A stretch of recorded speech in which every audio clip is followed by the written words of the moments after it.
Horse feathers, says Steve Noviello. You might be paying more because of what's on Thanksgiving turkey labels. From cage-free to young, he says buzzwords are really nothing to give thanks for.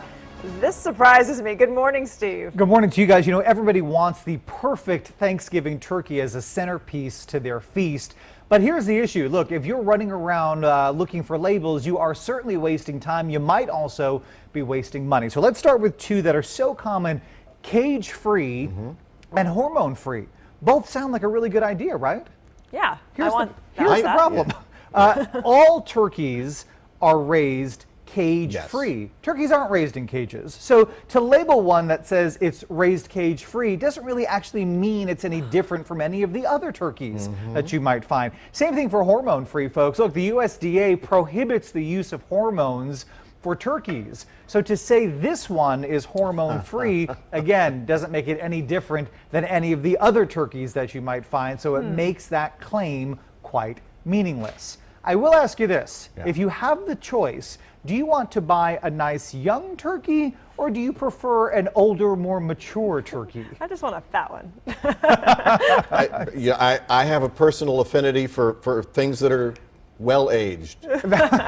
If you want old, buy a ham, okay? When it comes to turkey, we all look for that young turkey label, right? Here's the problem with that, folks. All of the turkeys in the grocer's freezer, or even the fresh ones, are young. Turkeys are raised to be slaughtered and are killed within weeks of being born. So every Thanksgiving turkey out there is actually a young turkey, making the idea of shopping around for one that's labeled young and maybe even paying more for it absolutely meaningless. Right.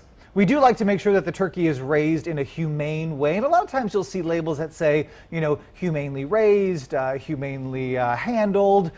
Those claims, actually, there are no standards for the USDA, okay? There's nothing to define what humane means. So instead, what you want to look for are labels like the one on your screen: certified humane, or even something called the Global Animal Partnership. These organizations actually have a set of standards that they have to adhere to earn that certification. So this means, hey, maybe there was extra bedding where the turkey grew up. Maybe there was a perch for maybe them they to hang played out Mozart. on. Maybe they played Mozart. Maybe there was a bocce ball court. I mean, the things that turkeys like to do. Maybe they were driven to slaughter in an Uber or a limo as opposed to one of those big 18-wheelers. Okay, stop it, guys. The end result is the same. There's still dinner, right?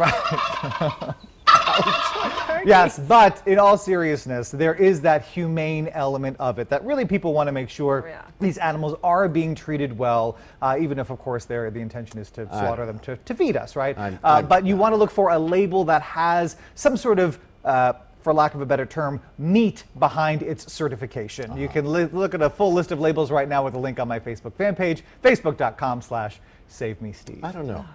Am I the only one in the room who has no guilt when it comes to dinner time? Yeah. I feel a little guilty. Especially when y'all are sitting here making fun of the poor turkeys. Get over it. Thank you, Steve. Steve. Too. You got it. 7:56.